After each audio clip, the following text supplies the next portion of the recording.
Magandang araw po. Ngayon pong araw na to ay araw ng Huwebes, October 5. Mangunguha si Pandok ng mga kangkong dito sa fish pond na malapit sa atin. Dito po kami kumukuha ng pakain sa ating mga baboy. Marami rin pong kangkong dito. Kahit dito lang sa tabing fish pond natin. Sigurado naman po hindi po contaminated kung ano man pong yung nandito na mikrobyo o na, wala naman po nagtatapon. Kung minsan po kasi meron ako nabalitaan na merong nagtatapon ng patay na baboy doon sa ilog. Kaya ito sigurado kami na hindi na ipinagtatapunan ng kung ano mang mga patay na hayop dito sa fish pond na malapit mismo dito sa ating baboyan. Dito lang po, ito yung kangkong, ito yung mga baboy natin. Tingnan nyo, ayan, lipat bakod lang, ayan o, lipat bakod lang.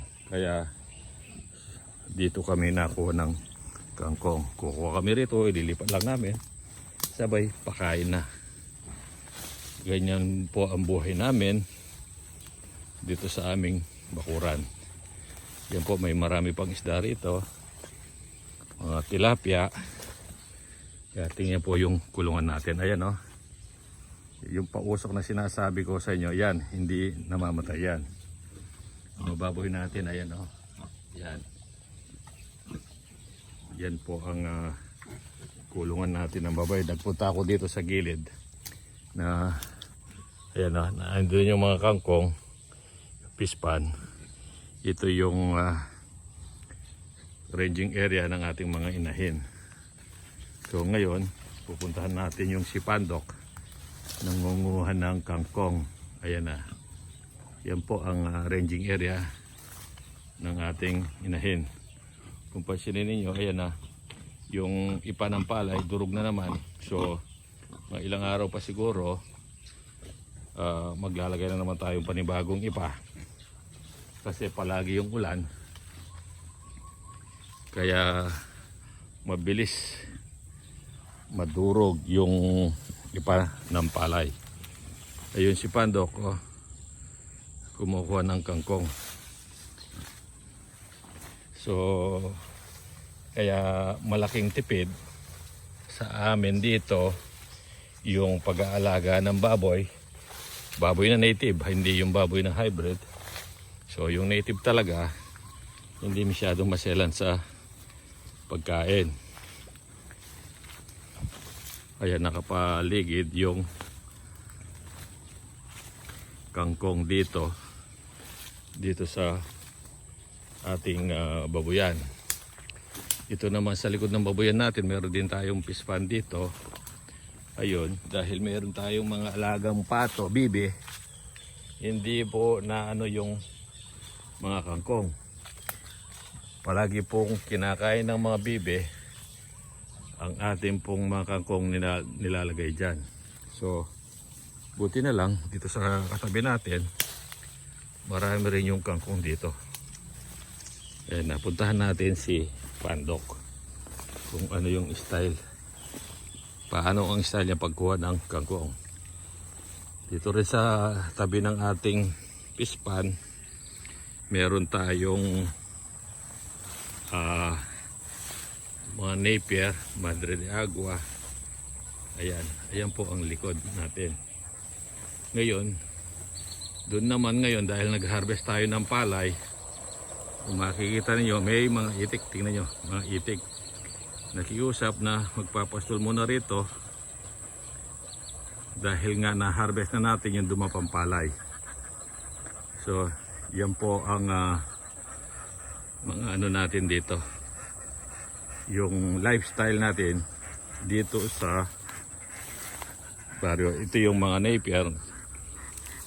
Nagsipaggulang na yung napier natin. Ayun do si Pandok nakatago do sa ano, kumukuha ng kangkong. Ayun. Yan po si Pandok. Ayun. Nangunguha ng kangkong. Ayan. Yan, yung batang yan, ikasamaan ko na. Matagal ko nang kasamaan dito yan. Bata pa lang dahil yung nanay niya nakiusap na dalhin ko rito dahil siguro dahil sa wala siyang may bubuhay dito sa dinala ko na siya rito. Dalawa itong mga batan to. Yun ang kasamaan ko dito sa aming bakuran. Ngayon naman po, itong sa likod dito, ito yung palayan natin. Nakapag-harvest na nga tayo kahit wala nga sa panahon. Pinaharvest na natin yung ating palay na dumapa. So, meron din tayong nakakuha ng konti. Hindi naman tayo nalugi sa pagpapalay natin. So, ngayon,